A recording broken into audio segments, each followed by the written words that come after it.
Innal hamdalillah nahmaduhu wa nasta'inu wa nastaghfiruh wa na'udzu billahi min shururi anfusina wa min sayyiati a'malina. May yahdihillahu fala mudilla lahu wa may yudlilhu fala hadiyalah.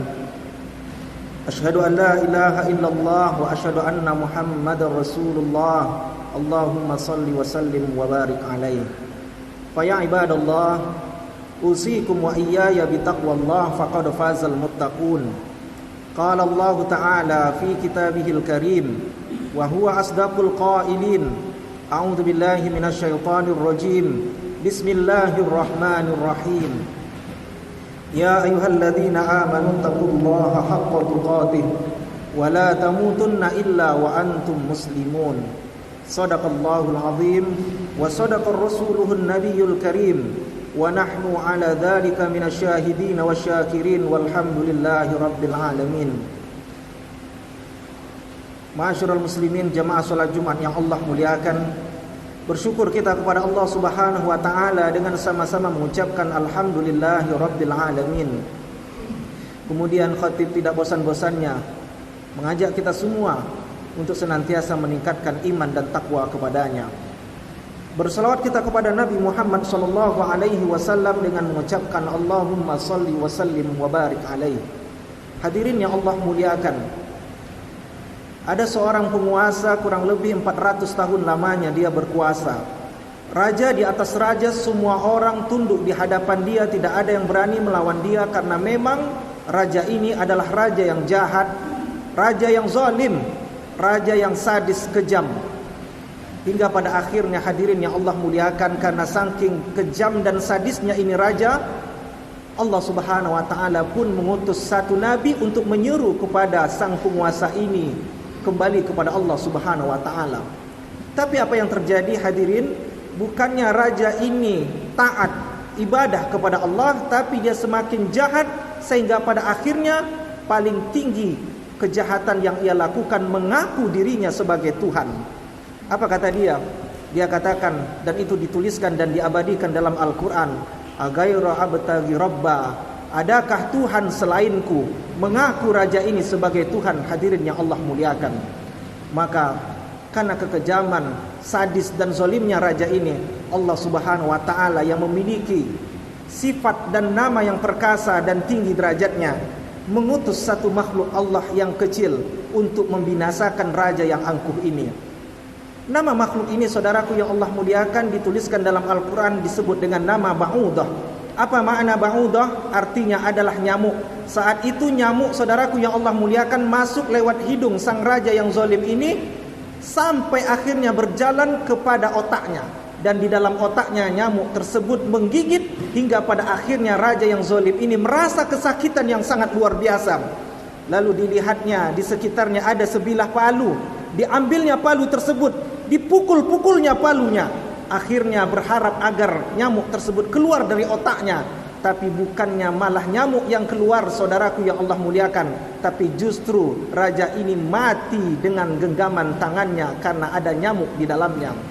Raja ini, saudaraku yang Allah muliakan, tidak mati lewat tsunami yang begitu luar biasa dahsyatnya, tidak. Raja yang zalim ini justru tidak mati dengan luar biasa sembaran petir yang kilatnya dahsyat, tidak. Tapi justru raja yang mengaku dirinya Tuhan ini mati dengan seekor nyamuk. Nyamuklah yang menjadi pemenang. Nyamuk yang selalu kita lihat, nyamuk yang selalu kita tepuk-tepuk, justru mampu mengalahkan raja yang mengaku dirinya sebagai Tuhan ini. Siapa nama raja ini, saudaraku yang Allah muliakan? Namanya adalah Namrud.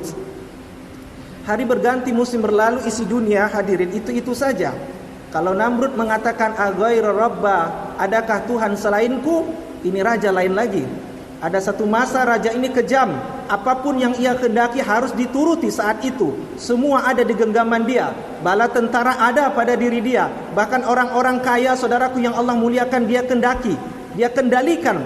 Namanya Qarun, bendahara yang luar biasa, mensupport kegiatan yang namanya raja yang zalim ini. Bahkan saudaraku yang Allah muliakan, saking beringasnya ini raja, ketahuan ada anak laki-laki yang baru lahir langsung dibunuh. Maka apa yang terjadi? Allah Subhanahu wa taala pun selamatkan anak laki-laki ini untuk tugasnya menyuruh kepada raja yang zalim yang mengaku dirinya Tuhan ini. Tapi apa yang terjadi saudaraku yang Allah muliakan?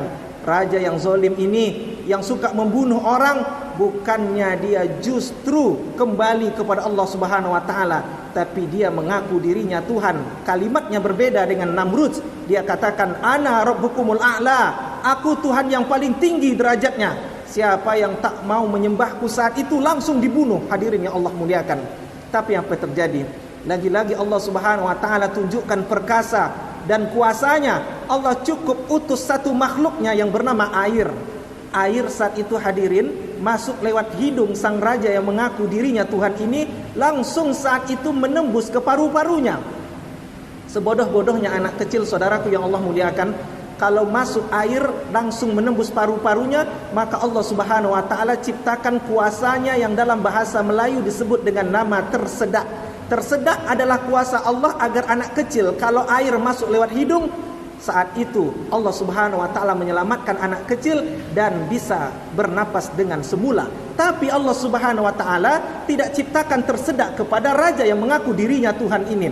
Akhirnya saat air masuk lewat hidungnya, menembus ke paru-parunya, saat air menjelang ke sakaratul maut, dia tidak bisa lagi mengucapkan la ilaha illallah karena taubatnya tidak diterima oleh Allah Subhanahu wa taala. Akhirnya airlah yang menjadi pemenang, bisa membinasakan raja yang zalim yang mengaku dirinya Tuhan. Siapa nama raja ini saudaraku yang Allah muliakan? Namanya adalah Fir'aun. Hari berganti musim berlalu saudaraku yang Allah muliakan, ada lagi raja yang paling kaya raya, merasa daerah kekuasaannya direbut oleh orang-orang yang berada di sekitaran kota Mekah Al-Mukarramah. Di Mekah ada satu bangunan namanya Ka'bah. Ka'bah dulu menjadi center of activity, pusat kegiatan umat. Di situ pusat peredaran uang berputar di kota Mekah karena ada satu bangunan namanya Ka'bah. Maka ada satu raja saudaraku yang Allah muliakan merasa di daerahnya yang sekarang namanya kota Yaman itu orang sepi. Pusat ekonomi tidak ramai di tempat daerah kerajaan dia. Tapi dia tahu bahwa di Mekah ada satu bangunan Ka'bah, orang ramai di situ berputar ekonomi. Maka apa yang terjadi? Raja yang zalim ini saudaraku yang Allah muliakan berencana dia ingin menghancurkan yang namanya bangunan Ka'bah. Apa yang terjadi? Tak tanggung-tanggung dia bawa pasukannya bukan pasukan receh saudaraku yang Allah muliakan, bukan pasukan berkuda karena pasukan berkuda kecil bagi raja ini, tapi dia perintahkan pasukan yang elit bernama pasukan bergajah. Buat apa? Buat ingin menghancurkan Ka'bah. Tapi apa yang terjadi? Lagi-lagi Allah Subhanahu wa taala punya kuasa yang hebat. Allah utuslah satu makhluk yang kecil yang dalam Al-Quran disebut dengan nama Tayran Ababil, burung ababil. Hingga pada akhirnya dengan utusan Allah Subhanahu wa taala, burung ababil itu membawa bebatuan min sijil, dari api neraka sijil. Akhirnya burung ababil melempari pasukan yang membawa pasukan bergajah ini, hingga pada akhirnya pasukan yang membawa pasukan bergajah ini lari terkocar-kacir dan dia tidak bisa menghancurkan Ka'bah. Akhirnya hari ini saudaraku yang Allah muliakan, alhamdulillah Ka'bah tetap berdiri kokoh dengan tegarnya. Nah, siapa nama raja yang ingin menghancurkan Ka'bah tersebut saudaraku? Namanya adalah Raja Abraha. Bagaimana dengan kondisi hari ini saudaraku yang Allah muliakan? Ternyata Allah juga ingin memperlihatkan kuasanya.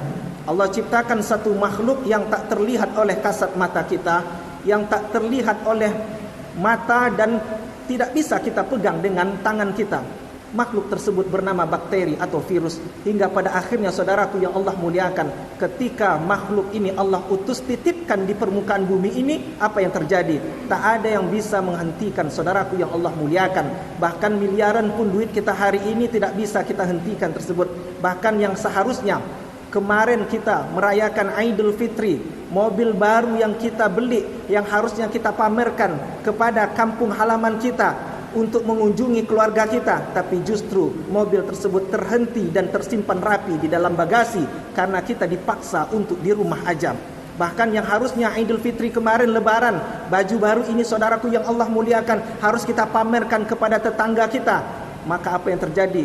justru baju baru ini tersimpan rapi di dalam lemari, hingga pada akhirnya baju ini pun kita pakai di rumah kita masing-masing.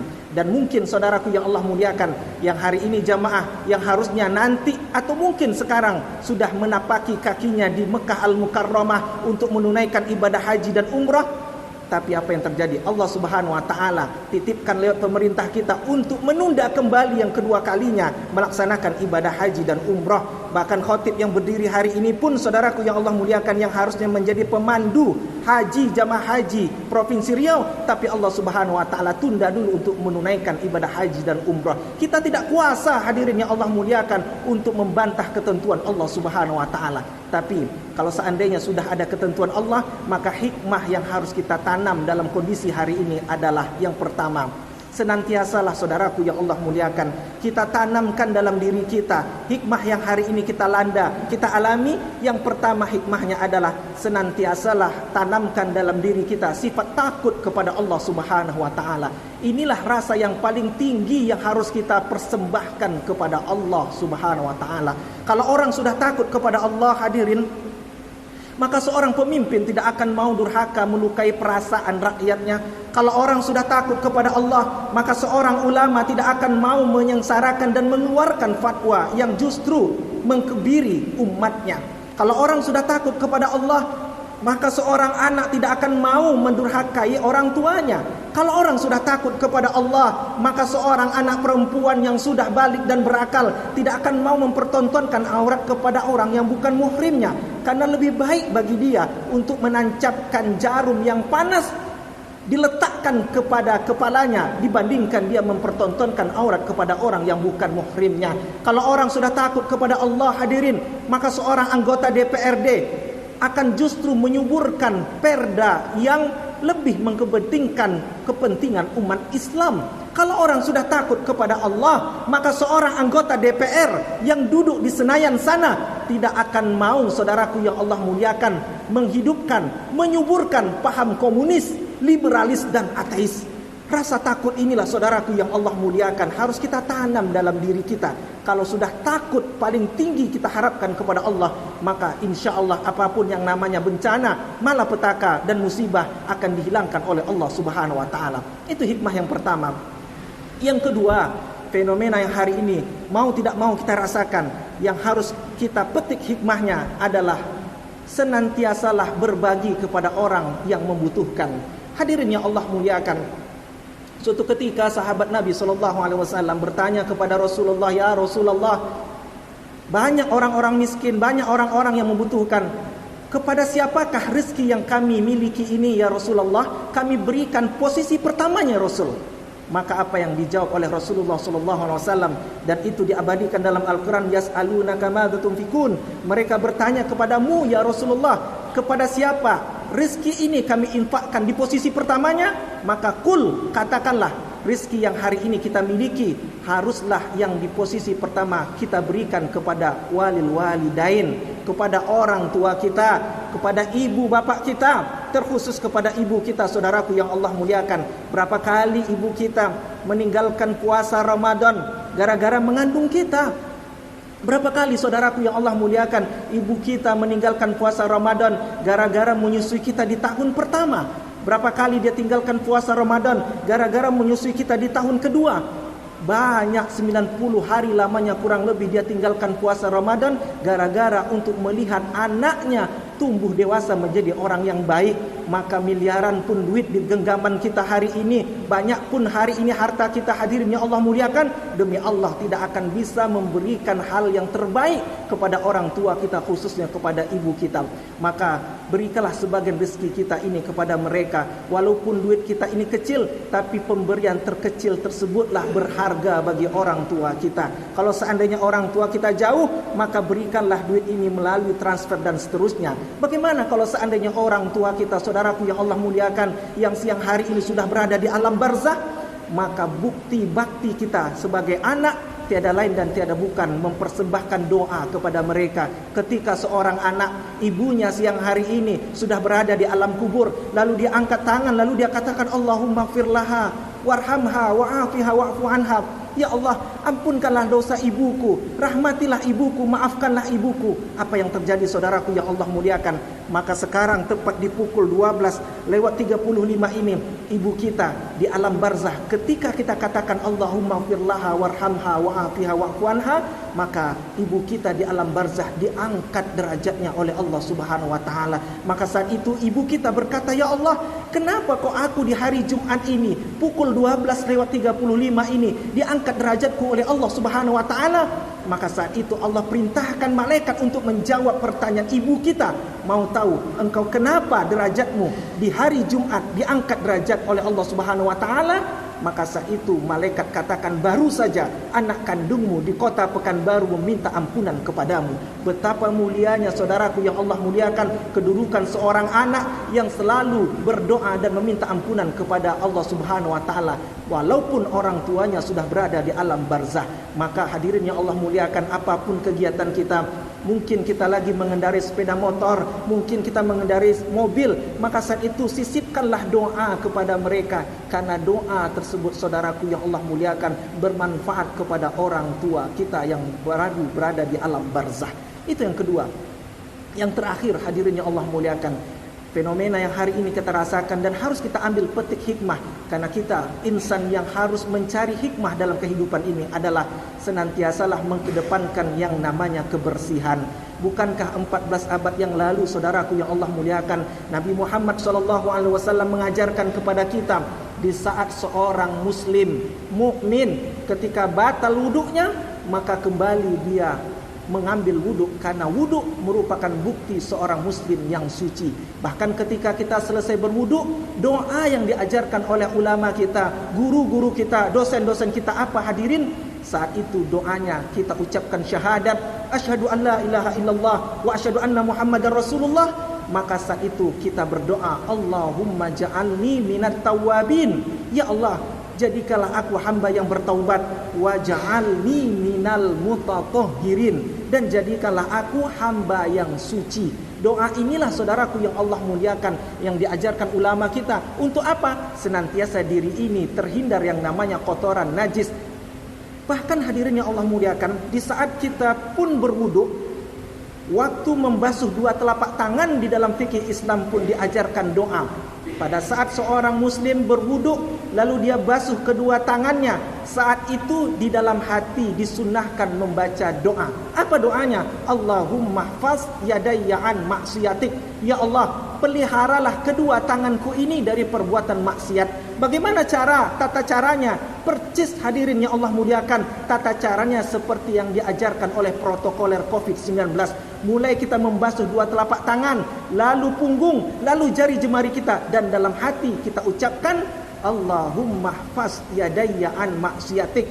Boleh pakai bahasa Indonesia, ya Allah, peliharalah, jauhilah kedua tanganku ini dari perbuatan maksiat. Jika tangan ini sudah terhindar hadirin yang Allah muliakan dari perbuatan maksiat, insya Allah apapun yang namanya bencana, kalau seandainya pun terjadi, maka bencana itu adalah hikmah yang Allah berikan kepada kita. Tapi kalau seandainya satu kota Pekanbaru ini terhindar yang namanya tidak melakukan kemaksiatan, maka Allah tunda yang namanya musibah. Karena apa? Karena Allah sudah katakan dhaharal fasadu fil barri wal bahri, telah nampak kerusakan baik di daratan maupun di lautan. Itu ulah apa? Bima kasabat aydin nas. Itu tak lain dan tak bukan ulah tangan manusia. Mungkin tangan seorang pemimpin yang menandatangani sebuah proposal atau surat yang justru surat tersebut menyengsarakan umatnya. Maka hadirin yang Allah muliakan, mari sama-sama kita ambil hikmah sehingga kita nanti menjadi hamba Allah Subhanahu wa taala yang senantiasa tampil menjadi orang-orang yang bertakwa. Mudah-mudahan bermanfaat. Mohon maaf.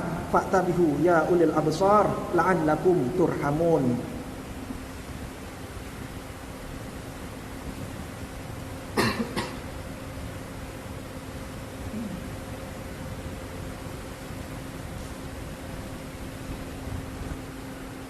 Innalhamdulillah nahmaduhu wa nasta'inu wa nastaghfiruh wa na'udzu billahi min shururi anfusina wa min sayyiati a'malina. May yahdihillahu fala mudilla lahu wa may yudlilhu fala hadiyalah. Asyhadu an la ilaha illallah wa asyhadu anna Muhammadar Rasulullah. Allahumma shalli ala Muhammad wa ala ali Muhammad.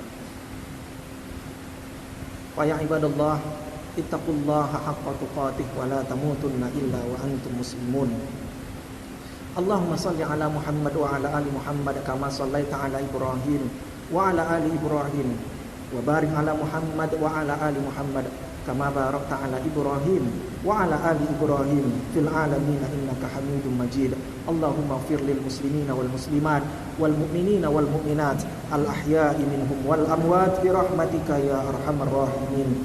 Allahumma ja'al jam'ana hadha jam'an marhuma wa tafarruquna min ba'dihi tafarruqan ma'suma. Allahumma ja'alna minat tawwabin wa ja'alna minal mutatahhirin wa ja'alna min ibadikas salihin wa ja'alna min ibadikal muttaqin. Rabbana atina fid dunya hasanah wa fil akhirati hasanah wa qina adzaban nar. Ibadallah, innallaha ya'muru bil 'adli wal ihsan wa ita'i dzil qurba wa yanha 'anil fahsya'i wal munkar wal baghi ya'izukum la'allakum tadhakkarun wa la dzikrullahi akbar. Aqimissalah.